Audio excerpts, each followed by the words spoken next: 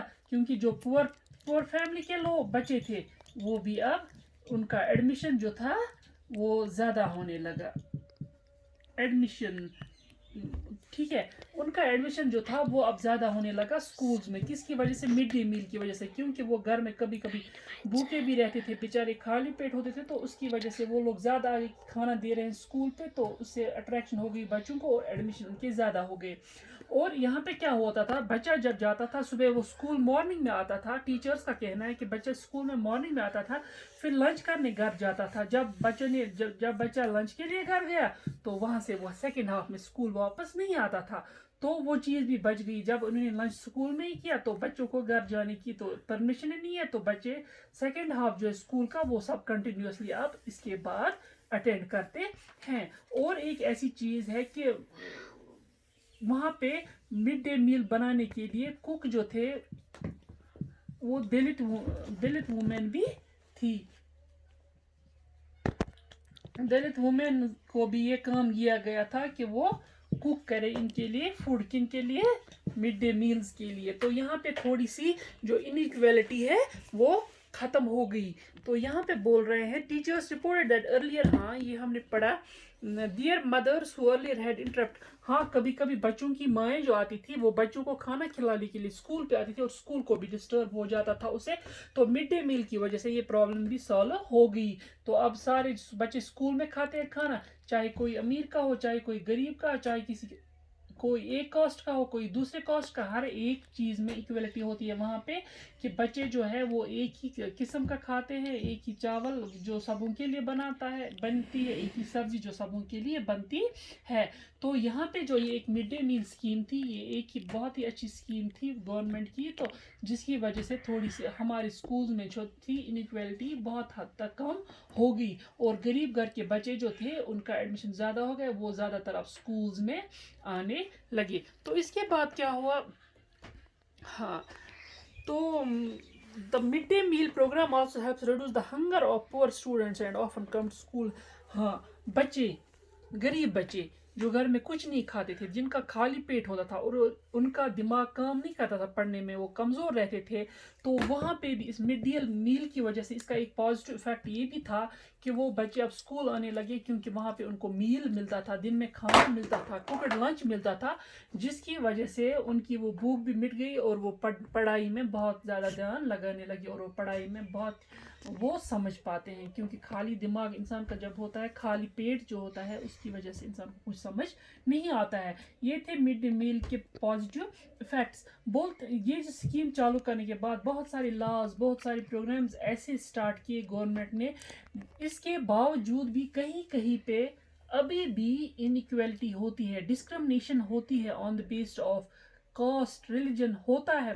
ابھی پورا ایسا کمپلیٹ کوئی سلوشن نہیں نکل آیا ان کے لیے, جب تک لوگوں کا دماغ ٹھیک نہ ہو جائے. بیسک ہوتا ہے لوگوں کا سوچنا, لوگوں کا یہ سوچنا کہ سب لوگ برابر ہیں, ایک جیسے ہیں, آل آر ایکول, تو سب کچھ ٹھیک ہو جائے گا. ابھی بھی کئی جگہوں پہ لوگوں کو ایسے ڈسکرمنیٹ کیا جاتا ہے, ٹھیک ہے, انیکویلٹی کی جاتی ہے. تو بچوں یہ تھا ہمارا آج کا topic mid day meal scheme. تو انشاءاللہ کل ہم اس کے بعد پڑھیں گے.